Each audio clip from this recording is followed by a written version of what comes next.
কোন শ্রেণী ব্যক্তি জাহান্নামে যাবে? কাফেররা সবার আগে জাহান্নামে যাবে। মনে থাকবে যে হাদিসটার আমল করে আপনার তিন শ্রেণীর কথা বলা হয়েছে।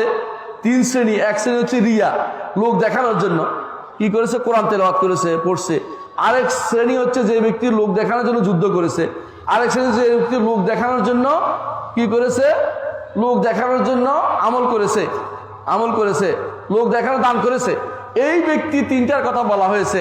এরা আসলে মুনাফিক ছিল, ইমানদার ছিল না। ইমানদার যদি হতো তাহলে তাদের জন্য মুনাফিকের আমল একসাথে প্রথম হিসাব এটা হবে না। যদি মুনাফিক টাইপের লোক হয় তাদের জন্য অবশ্যই সবার আগে জাহান্নামে যাওয়ার ব্যবস্থা হবে।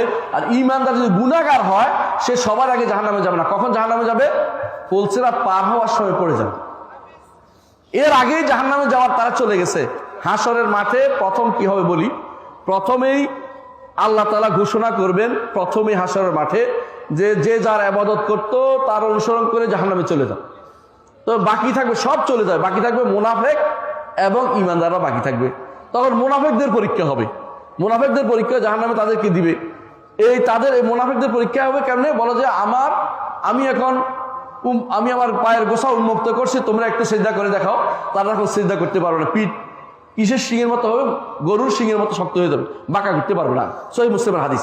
তখন আল্লাহ তাআলা বলবেন তাহলে পার হও, ফুলসিরাত পার হয়ে জান্নাতে যাও। ফুলসিরাত পার হওয়ার সময় ঈমানদাররা আলো অনুসারে অন্ধকার জায়গায় আলো দিয়ে দিয়ে পার হয়ে চলে যাবে। কেউ দ্রুত বেগে বিদ্যুৎ গতিতে পার হবে। কিন্তু যেগুলো থেকে যাবে অনেকগুলো ঈমানদার গুনার কষ্ট করে কেউ পড়ে যাবে, কেউ কাটাকাটি করে কোন রকম পার হবে, কিন্তু মুনাফিকরা সবগুলি পড়ে যাবে। তখন তাদের দিয়ে এই জাহান্নাম উদ্বোধন করা হবে।